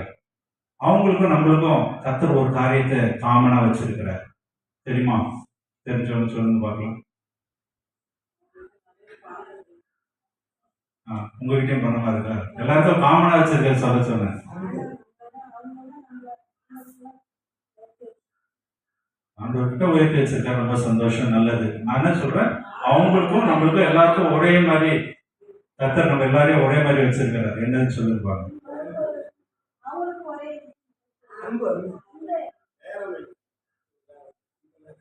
அன்பெல்லாம் இருக்கு. நீங்க அன்பை நம்ம செலுத்தணும், அவ்வளவுதான். ஐயா பாதி வந்துட்டாங்க. சொன்னாங்க கரெக்டாக தான் சொன்னாங்க. நீங்க ரொம்ப ஆழமா சத்தியத்துக்குள்ள போறீங்க. நான் சத்தியத்துக்குள்ள போறல, சாதாரணமா கேட்கிறேன். இந்த உலகத்தை கர்த்தர் உண்டு பண்ணும்போது இல்லையா, இருளில் இருந்து வெளிச்சத்தை உண்டு பண்ணிட்டு இல்லையா, இருளுக்கும் வெளிச்சத்துக்கும் சம்மந்தம் இல்லைன்னு சொல்லிட்டு பகலும் இரவும் ஆகி ஒரு நாள் ஆச்சு இல்ல. இந்த ஒரு நாளைக்கு எவ்வளவு நேரம்? 24 மணி நேரம். அம்பானியா இருந்தாலும் 24 மணி நேரம் தான் அவனுக்கு. நம்ம கிராமத்துல இருந்தாலும் 24 மணி நேரம். கர்த்தர் எல்லாருக்கும் ஒரே மாதிரி தான் நேரத்தை வச்சிருக்காரு. அல்லேலூயா. அதை நாம எப்படி பயன்படுத்துகிறோம் என்பதுல தான் நாம கவனம் செலுத்துறோம். அல்லேலூயா. எனக்கு நேரம் இல்லைன்னு யாருமே சொல்ல முடியாது. எல்லாருக்கும் அதே நேரம் தான், 24 மணி நேரம் தான். அவன் அப்ப கோடி கோடியா சம்பாதிக்கிறான். அவனா ஒரு நாளைக்கு அவனுக்கு 48 மணி நேரம் கிடையாது. நம்மளுக்கு 24 மணி. ஐயா எனக்கு 24 மணி தான் கடவுள் கொடுத்துருக்கிறாரு. அவன் பாருங்கய்யா, எல்லாருக்கும் அளந்துதான் கொடுத்து.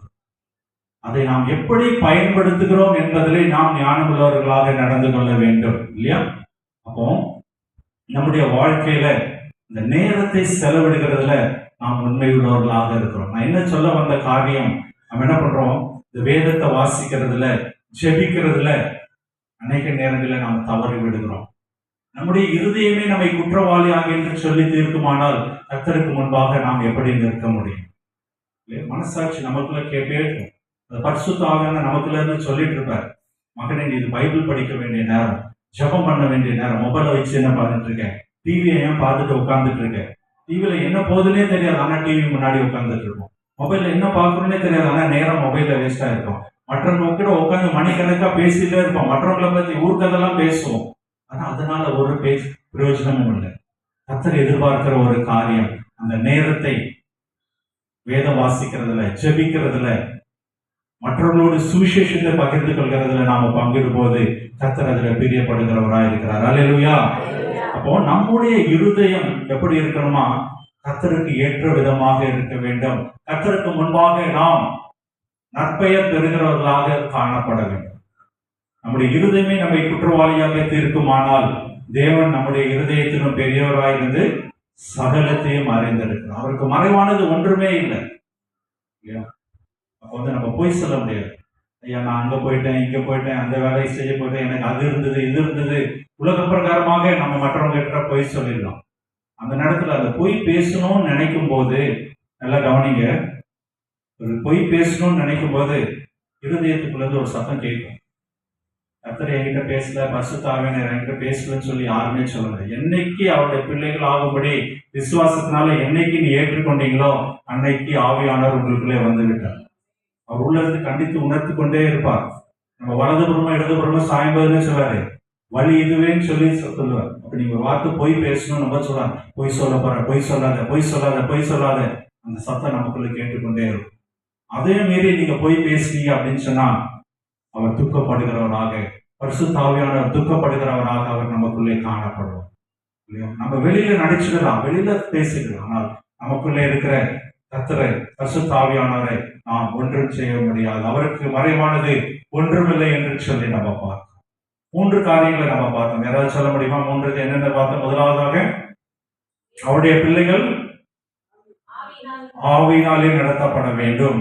இரண்டாவதாக அவருடைய பிள்ளைகள் பயப்படக்கூடாது. மூன்றாவதாக அவர் நமக்கு சாட்சி கொடுக்க வேண்டும்.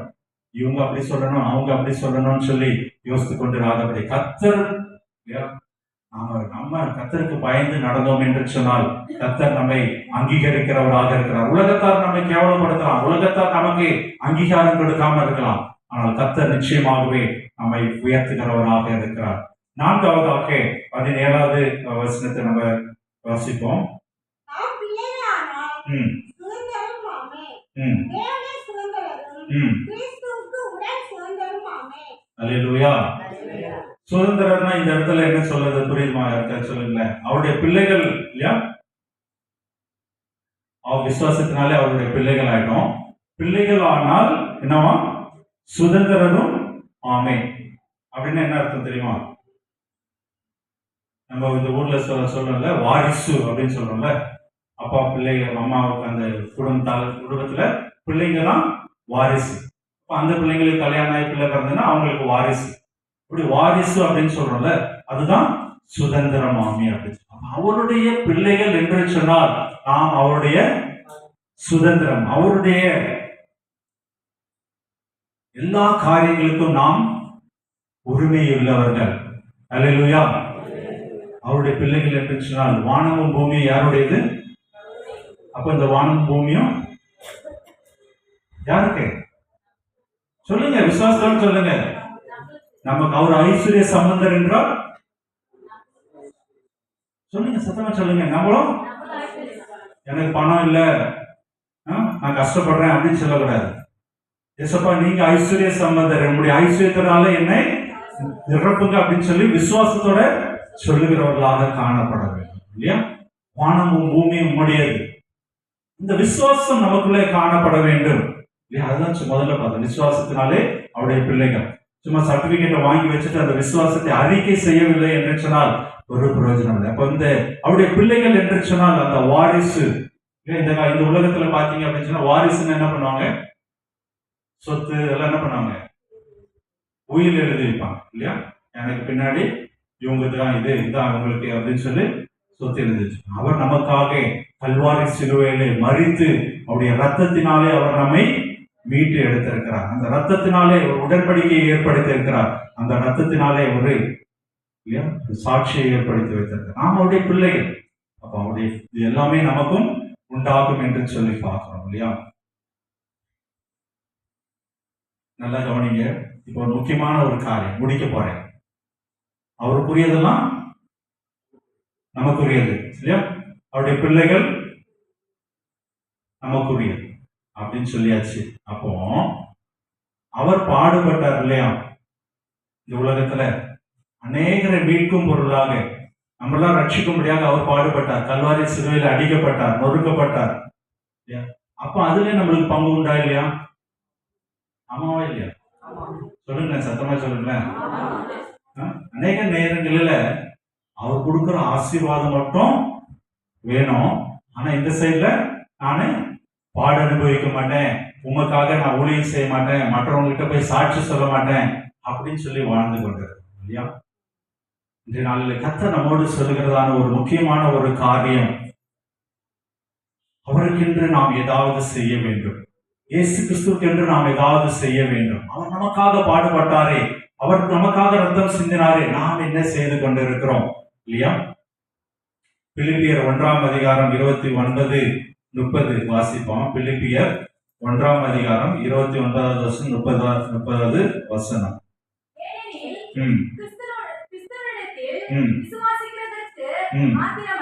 கிறிஸ்துவினிடத்துல விசுவாசிக்கிறதற்கு, விசுவாசித்து பிள்ளைகள் ஆகும்படி சர்டிபிகேட்டுக்கு வாங்குறது மாத்திரமல்ல, அவர் நிமித்தமாக பாடுபடுவதற்கு உங்களுக்கு அருளப்பட்டிருக்கிறது. அவருடைய பிள்ளைகள் அவருடைய சொத்துல மட்டும் பங்கு கிடையாது, அவர் வச்சுட்டு போன எல்லாத்துலயும் பங்கு இருக்கு. அவர் என்ன வச்சுட்டு போயிருக்காரு? உலகம் எங்கும் போய் சுவிசேஷத்தை சொல்லும்படி. நம்ம பக்கத்து வீட்டுல இருக்கிறவங்களுக்கு சுவிசேஷம் சொல்றோமா? ஏசப்பா நல்லவர், அவர்கிட்ட வந்தோம்னா அவர் நமக்கு ஒரு ஆசீர்வாதத்தை தருவார், உங்க கவலையை போக்குவார், உங்க கண்ணீரை நீக்குவார், வியாதியை சுகமாக்குவார், உங்களுடைய இருதயத்தின் பாரத்தை நீக்கி போடுவார். எத்தனை பேருக்கு நாம ஏசப்பாவை பத்தி நம்ம சொல்லி இருக்கிறோம் இந்த நாளில? அப்படித்தான் அவருடைய பாடுபடுவதற்கு அவர்களுக்கு அதுல தொடர்ந்து வாசிங்க.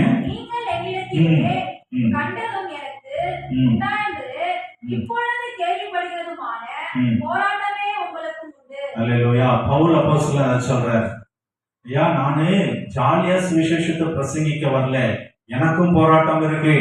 அதே போராட்டம் உங்களுக்கும் இருக்குது.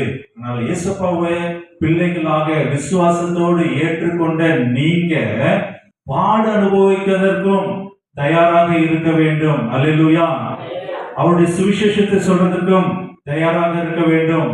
அவர் நிமித்தம் எந்த போராட்டங்கள் வந்தாலும் அதை ஏற்றுக்கொள்வதற்கு தயாராக இருக்க வேண்டும்.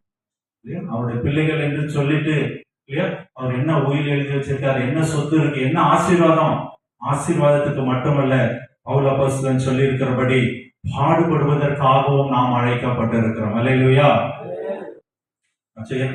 யோவான் 16:34 உலகத்திலே உபத்திரம் உண்டு, ஆனாலும் திடன் கொள்ளுங்கள், நான் உலகத்தை ஜெயித்தேன். அப்ப இந்த நாளில முக்கியமாக ஒரு காரியம், அவர் நமக்கு விட்டு சென்ற பணி, அவருடைய பிள்ளைகள், அவருடைய வாரிசாக இருக்கிற நாம அவர் நமக்கு கொடுத்து சென்றிருக்கிற பணியை செய்ய வேண்டும். யாராவது ஒருத்தருக்கு சொல்லணும், இயேசு நல்லவர், என்னுடைய வாழ்க்கையில சுகத்தை கொடுத்திருக்கிறார், என் வியாதியை நீக்கி இருக்கிறார், என் பொருளாதார கஷ்டங்களை நீக்கி இருக்கிறார், என் குடும்பத்துல ஒரு சமாதானத்தை கொடுத்திருக்கிறார். எத்தனை பேர் நம்ம சொல்றோம் வெளியில? அப்படி சொல்லும் போது அநேகர் இயேசு கிறிஸ்துக்குள்ள இயேசுப்பாவை ஏற்றுக்கொள்ளும். எப்படி நீங்க ஒரு விசுவாசத்தினாலே அவரை சொந்த ரட்சகராக ஏற்றுக்கொண்டீர்களோ அதே போல் அநேகர் இயேசு கிறிஸ்துவை தேடி வருவார்கள் என்பதுல சந்தேகம் இல்லை. நம்ம முடிக்க போகிறோம். 4 காரியங்களை சொன்னோம். யாராவது ஒரு 4 காரியங்களை சொல்ல வேகமாக சொல்லுங்க, நம்ம முடிப்போம். முதல்ல அந்த வசனத்தை படிச்சுக்கோமா. யோவான் 1ஆம் அதிகாரம் 12வது வசனத்துல என்ன சொல்லியிருக்கோம், என்ன பார்த்தோம்? நம்மள யாரு எப்படி பிள்ளைகளா இருக்குமா? அவருடைய நாமத்தின் மேல் விசுவாசம் உள்ளவர்களாய் அவரை ஏற்றுக்கொண்டவர்கள் எத்தனை பேர்களோ அத்தனை பேர்களும் தேவனுடைய பிள்ளைகள் ஆகும்படி அதிகாரம் இருக்கிறது. யாருக்காவது டவுட் இருக்கா? நான் ஏசப்பா பிள்ளையான்றது டவுட் இருக்கா? ஒருவேளை நான் ஒன்னும் எனக்கு விசுவாசம் இல்லை, நான் ஏசப்பா டவுட் அப்படின்னு இருந்தா இன்றைய நாளிலே நீங்கள் ஒப்பு கொடுக்க வேண்டும். ஏசப்பா நான் விசுவாசிக்கிறேன், உங்களுடைய நாமத்தை நான் விசுவாசிக்கிறேன், நான் உண்மை முழு மனதோடு ஏற்றுக்கொண்டு இருக்கிறேன் அப்படின்னு சொல்லி இன்றைய நாளில ஒப்பு கொடுக்கும். அப்படி ஒப்பு கொடுத்தவதற்கு அம்மா நாம் அவருடைய பிள்ளைகள் ஆகும்படியான அதிகாரத்தை கொடுக்கிறார். அவருடைய பிள்ளைகள் என்று சொன்னால் இந்த உலகத்திற்கு நாம மறித்து, இந்த ஜென்ம சுவாபங்களுக்கு நாம மறித்து, பழைய மனுஷனை கலைந்து போட்டு புதிய மனுஷனை தரித்துக் கொள்கிறவர்களாக அவருடைய ஆவிப்படி நடத்தப்படுகிறவர்களாக காணப்படுவார். அவருடைய ஆவியினாலே நாம் நடத்தப்பட வேண்டும். இரண்டாவதாக அவருடைய பிள்ளைகள் நாம் பயப்படக்கூடாது. அவர் நம்மோடு இருக்கிறார், அவர் நம்மை மீட்டெடுத்திருக்கிறார். சத்துருவானவன் அவன் வேலையை செஞ்சு கொண்டே இருக்கிறான். நம்ம எதிர்த்து நிற்கும் போது அவன் நம்மை விட்டு ஓடி போவான்.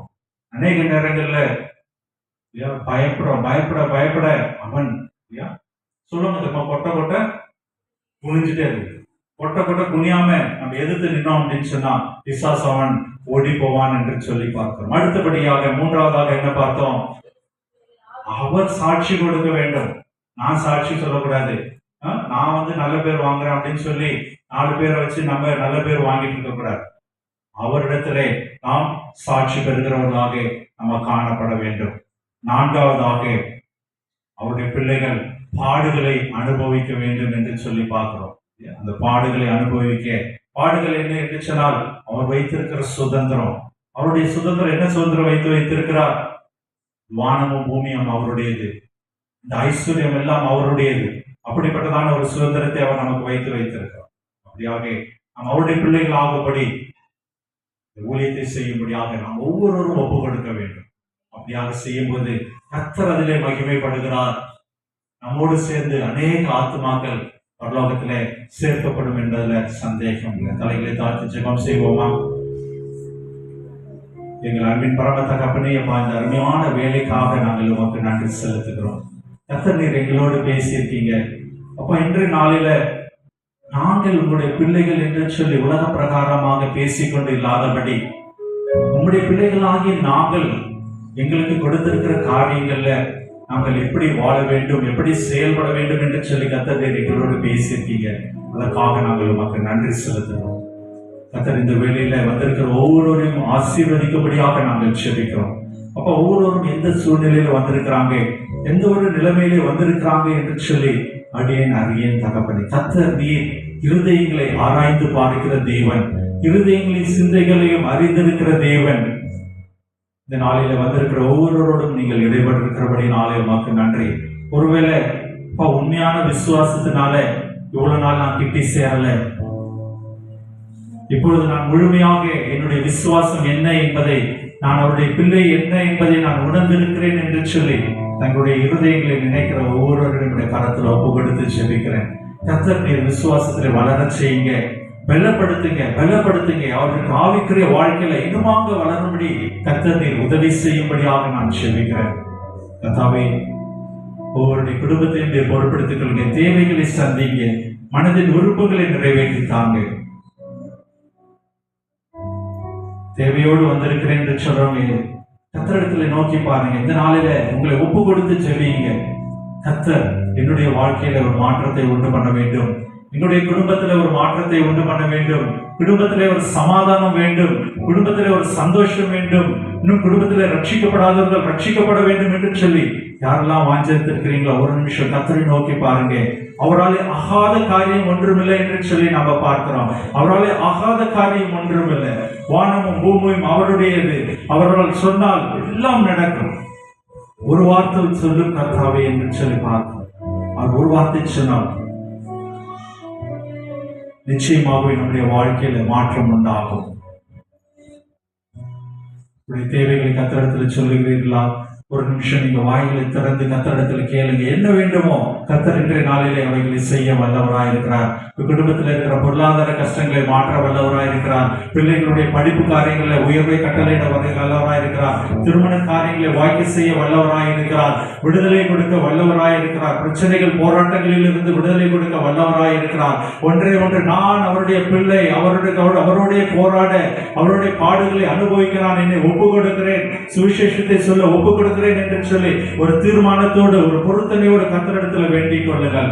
எந்த ஒரு தேவையாக இருந்தாலும் சரி, எந்த ஒரு வியாதியாக இருந்தாலும் சரி, எந்த ஒரு கஷ்டமாக இருந்தாலும் சரி, பொருளாதார கஷ்டமாக இருந்தாலும் சரி, வியாதியாக இருந்தாலும் சரி, எந்த ஒரு தேவையாக இருந்தாலும் சரி, கர்த்தராலே ஆகாதது காரியம் ஒன்றுமில்லை. உங்களுடைய ஜெபம் ஒரு பொருத்தனையோடு கூடிய ஜெபமாக இருக்க வேண்டும். அநேக நேரங்களில் பொருத்தனை என்று சொன்னால் பொண்ணும் பொருளும் என்று சொல்லி அநேக நேரங்களில் நாம நினைத்துக் கொண்டு இருக்கிறோம். வானமும் பூமியும் அவருடையது. அவர் ஐஸ்வர்ய சம்பந்தர். நம்ம கொடுக்கிற காணிக்கையினால அவர் பெரிதா திருப்தி அடைந்து விட போறது. அவர் கேட்கிற காரியம், எனக்காக நீ நேரத்தை கொடுப்பாயா, எனக்காக நீ நேரத்தை கொடுப்பாயா, எனக்காக என்னுடைய ஊழியத்தை செய்வாயா, என்னை பற்றி நீ அநேக இடத்துல சொல்லுவாயா என்று சொல்லி கர்த்தர் என்ற நாளிலே கேட்கிறார். அதற்கு ஒப்பு கொடுங்க. இயேசுப்பா, நான் ஒருத்தரையாவது நான் ரட்சிப்புக்குள்ள நடத்துவேன், ஒருத்தையாக நான் சபைக்குள்ள கொண்டு வருவேன் என்று சொல்லி பொருத்தனையோடு ஜெபம் பண்ணுங்க. கர்த்தர் உங்களுடைய ஜெபத்தை கேட்பார், உங்களுடைய தேவைகளை சந்திப்பார். கர்த்தர் உங்களுடைய வாழ்க்கையில பிரியமுள்ளவராக காணப்படுவார். அன்பின் பரம தகப்பனே, அப்பா, ஒரு விசை கூட தகப்பனே உண்மையான விசுவாசத்தோடு தகப்பனே ஒரு பொருத்தனையை செய்திருக்கிற ஒவ்வொருவரும் கரத்துல ஒப்பு கொடுக்கிறேன். தேவைகளை சந்திங்க தகப்பனே, தேவைகளை சந்திங்க. பரம வைத்தியர் நீர் சுகத்தை கொடுங்க. எந்த ஒரு வியாதியாக இருந்தாலும் சரி, மருத்துவர்கள் கைவிட்ட சூழ்நிலையாக இருந்தாலும் சரி, தகப்பனே இந்த ரிப்போர்ட் அப்படி இருக்கு, இந்த ரிப்போர்ட் இப்படி இருக்கு, நீங்க இவ்வளவு செலவு செய்யணும் என்று சொல்லி எந்த காரியத்தை மருத்துவர்கள் உலக பிரகாரமாக சொல்லி இருந்தாலும் சரி, என் தேவன் பரம வைத்தியராக இருந்து தழும்புகளாலே நாங்கள் குணமானோம் என்று சொல்லி இருக்கிறபடினால, அப்ப சரீர வியாதியோடு வந்திருக்கிற பிள்ளைகள் இன்றைய நாளில் ஒரு தீர்மானத்தை எடுத்திருக்கபடினால உமக்கு ஊழியம் செய்வோம் என்ற ஒரு பொருத்தனை எடுத்திருக்கிறபடினாலே அந்த வியாதியை கர்த்தர் நீர் நீக்கி போடும்படியாக நான் ஜெபிக்கிறேன். கர்த்தர் நீர் சுகத்தை கொடுங்க, சுகத்தை கொடுத்து அனுப்புங்க தகப்பனே. அதே போல பொருளாதார கஷ்டங்கள்ல, கடன் பாரங்களினால தகப்பனே குடும்பத்துல வருமானம் இல்லை, வேலை இல்லை என்று சொல்லி தவித்திருக்கிற பிள்ளைகள் இன்றைய நாளில் ஒரு தீர்மானத்தை எடுத்திருக்கபடினால, நான் இயேசு கிறிஸ்துவின் ராஜ்யத்தை கட்ட முற்படுவேன் என்று சொல்லி ஒரு தீர்மானத்தை எடுத்திருக்கிறபடினால அவர்கள் பொருளாதார காரியங்களை ஆசீர்வதிங்க. கடன் வாங்காதபடி கர்த்தர் அவர்களை உயர்த்தும்படியாக, எல்லா கடனையும் அடைக்கும்படியாக கர்த்தர் நீர் உதவி செய்யும்படியாக நான் ஜெபிக்கிறேன். தகப்பனே, குடும்பத்துல சமாதானம் இல்ல, ரட்சிப்பு இல்ல, என் குடும்பத்துல இன்னுமாக பாதி பேரா உலக பிரகாரமாக வாழ்ந்து கொண்டிருக்கிறார்களே, அவர்களுக்கு ரட்சிப்புல வரணும் என்று சொல்லி தவிக்கிற பிள்ளைகளை கண்ணோக்கி பாருங்க. கர்த்தர் தயவாய் இறங்கி அந்த குடும்பங்களில் ஒரு ரட்சிப்பை உண்டாகட்டும். நானும் என் வீட்டாரமோ என்றால் கர்த்தரையே சேவிப்போம் என்று சொல்லி இருக்கிறபடி கர்த்தர் அந்த குடும்பங்களை ரட்சித்து குடும்பமாக அழைத்து போற கர்த்தரை உதவி செய்யும்படியாக நாங்கள் ஜெபிக்கிறோம். விசுவாசத்தினால் இருக்கிற பலனை அவர்கள் காணும்படியாக, உண்மையான விசுவாசத்தினால பிள்ளைகளாக அதிகாரம் பெற்றுக்கொண்ட அவர்கள் இன்று நாளிலிருந்து ஒரு மாற்றமுள்ள வாழ்க்கை வாழ ஒப்பு கொடுத்திருக்கிறபடினால அப்பா ஒவ்வொருடைய கரத்துல ஒப்பு கொடுத்து செபிக்கிறோம். அப்ப அந்த சபைக்காக நாங்கள் செபிக்கிறோம். பாஸ்டர் ஐயாக்காக, பாஸ்டர் அம்மாக்காக, குடும்பத்திற்காக ஒவ்வொருடைய கரத்துல ஒப்பு கொடுத்துறோம். ஒரு அர்ப்பணிப்போடு இந்த இடத்துல அவர்கள் ஊழியத்தை செய்து வருகிறார்கள். தகப்பனே, உண்மையுள்ள ஊழியக்காரர் தகப்பனே, உலக பிரகாரமாக மற்றவர்களுக்கு முன்பாக இல்லாதபடி உள்ளதை உள்ளதென்று சொல்லும்படியாக ஊழியத்தை செய்கிற உங்களுடைய தாசனுக்காக நாங்கள் செபிக்கிறோம். அடியாரை இன்னுமாக எடுத்து பயன்படுத்துங்க, அநேகருக்கு சாட்சியாக வைங்க. தகப்பனுடைய நாம மகிமைப்படட்டும்.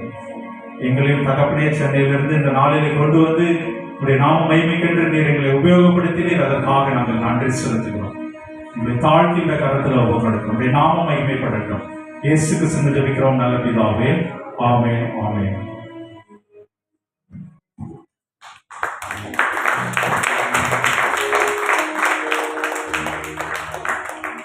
யோசிச்சு கை தட்டும் நல்ல வேகமா.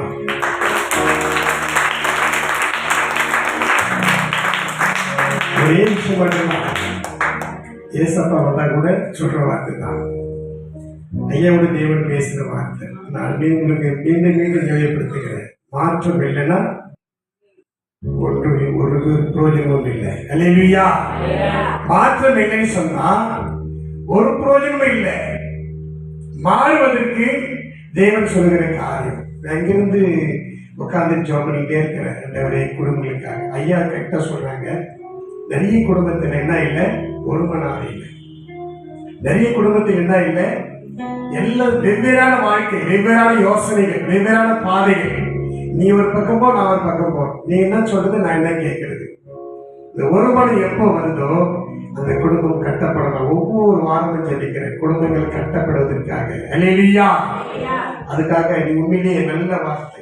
நம்ம முதல்ல கடவுளுடைய பிள்ளைங்கிற அங்கீகாரத்தை வாங்கறதுக்கு ஆசைப்படணும். ஞானஸ்தானம் கொடுத்துறோம், ஞானஸ்தான சர்டிஃபிகேட் கொடுக்கல, ஆனா ஞானஸ்தானத்தை வாங்கிட்டு திருப்பந்திக்கு வந்துடுறோம். ஆனா அவர் பிள்ளைத்தானா என்கிறத நம்ம என்ன செய்யணும், முதல்ல நம்மளே சோதித்து பார்த்துக்கணும். அல்லேலூயா. ரொம்ப அருமையான வார்த்தைகளாலே தேவன் நம்மளோடு பேசியிருக்கிறார். இங்கு சென்னை பட்டணத்திலிருந்து அநேக சிரமத்தின் மத்தியில் அதிகாரமே எழுதி தேவ சமூகத்தில் வந்து தேவநாமத்தை மகிமைப்படுத்த வந்திருக்கிறதால அருமையான மனமாற வாழ்த்துகிறேன், நன்றி செலுத்துகிறேன். அதுக்கு உறுதுணையா இருக்கிற ராஜையாவுக்கும் நான் நன்றி செலுத்துகிறேன், பேராய அம்மாவுக்கும் நன்றி செலுத்துகிறேன், வந்திருக்கிற பாஸ்டருக்கு நன்றி செலுத்துகிறேன், சபீஸ்வரி யாவருக்கும் நான் நன்றி செலுத்துகிறேன். யாவரும் எழுந்து நிற்போம். ஒரு பாடலை பாடுகிற போது கர்த்தருக்கு என்று காணிக்கை கிடைக்கும். நம்ம மத்தியில் இருக்கிற பேராயர் அம்மா பாடல் பாடுவாங்க. முடிவில் பாஸ்டர் பேரமணி அவங்க ஜெபிப்பாங்க. அவங்க ஜெபித்த பிறகு பேராயர் அவர்கள் ஆசீர்வாதம் கூறுவார்கள்.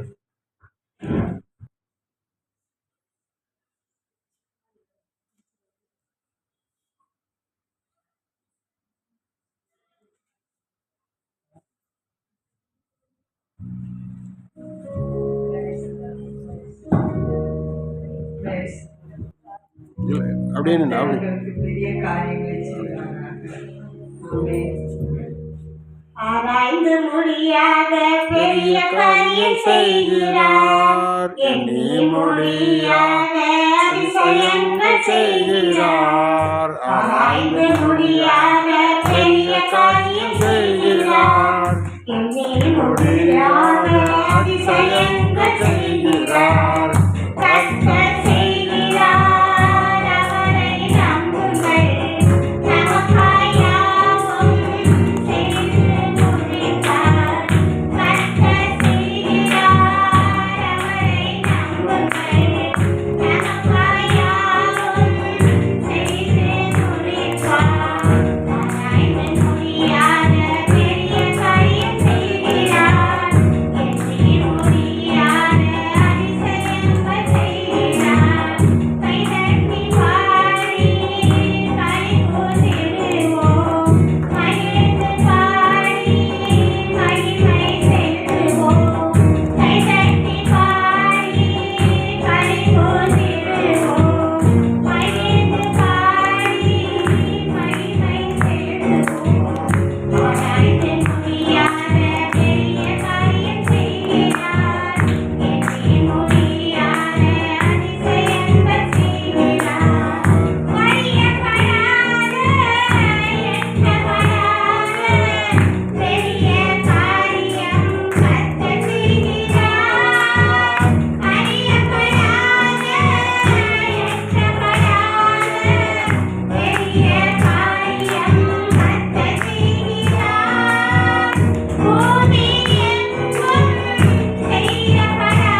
ஆண்டவரே உம்மை நாங்கள் கண்ணோக்கி பார்க்கிறோம் அப்பா.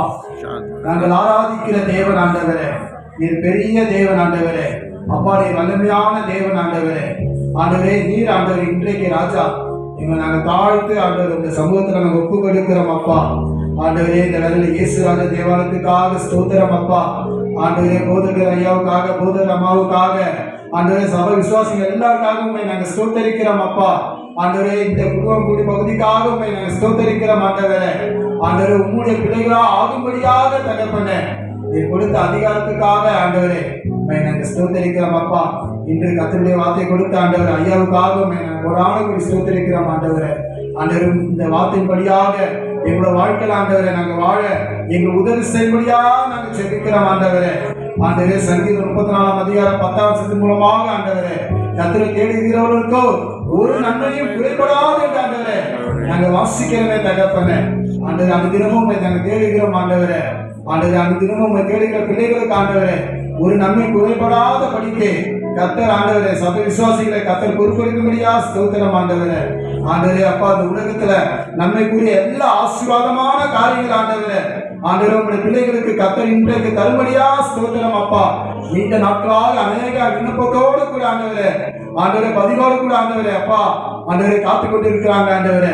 இன்றைக்கு ஆண்டவரே உங்களுடைய கரத்திலிருந்து ஒரு பதிலை தேவன் தரும்படியாக அதிசயமான காரியங்கள் செய்யும்படியாக அற்புதமான காரியங்கள் ஆண்டவரே பிள்ளையோட வாழ்க்கையில செய்யும்படியாக தகப்பன எங்களை நாங்கள் தாழ்த்து ஒப்புக் கொடுக்கிறோம் ஆண்டவரே. ஆண்டவரே இந்த மாதத்தை உடைய கரத்தை நாங்கள் ஒப்புக் கொடுக்கிறோம். இந்த மாதம் முழுவதும் ஆண்டவரே ஆண்டவரே உடைய கிருபை எங்களோடு கூட இருந்ததுக்காக கோடான கொடி ஸ்தோத்திரிக்கிறோம் அப்பா. எங்களை முற்றிலுமா தாழ்த்து ஒப்புக் கொடுக்கிறோம் ஆண்டவரே. இந்த வேலையில் ஆண்டவரே படைக்கப்பட்ட காணிக்காக கோடான கொடி ஸ்தோத்திரம் ஆண்டவரே. கொடுத்த ஒவ்வொரு கரங்களை கர்த்தர் ஆண்டவரே பல மடங்கு ஆசீர்வதிக்கும்படியாக தகப்பனே இந்த வேலையில நாங்கள் ஜெபிக்கிறோம் ஆண்டவராக இயேசு கிறிஸ்து மூலமா ஜெபிக்கிறோம் நல்ல பிதாவே ஆமென். அவர் சேர்ந்து சொல்வோம். என் ஆத்துமாவே கர்த்தரை ஸ்தோத்திரி, என் உள்ளமே பரிசுத்த நாமத்தை ஸ்தோத்திரி, என் ஆத்துமாவே கர்த்தரை ஸ்தோத்திரி, அவர் செய்த சகல உபகாரங்களை பரவாதே. ஆமென். நம்முடைய கர்த்தராகிய இயேசு கிறிஸ்துவின் கிருபையும் பிதாவாகிய தேவனுடைய அன்பும் பரிசுத்த ஆவியானுடைய ஐக்கியம் சிநேகமும் பாதுகாவலும் சமாதானமும் சந்தோஷமும் சுகமும் பலனும் பாக்கியமும் இன்றைக்கும் என்றைக்கும் எப்போதும் நம் அனைவரோடும் உலகத்தில் உள்ள எல்லா பரிசுத்தவான்களோடும் என்றென்றைக்கும் கூட இருப்பதாக. அல்லேலூயா அல்லேலூயா அல்லேலூயா. இயேசு ராஜா கொண்டு செல்கிறார், ஓசன்னா கீதம் பாடுவோம். இயேசு ராஜா முன்னே செல்கிறார், ஓசன்னா கீதம் பாடுவோம். வேகம் சென்றிடுவோம், ஓசன்னா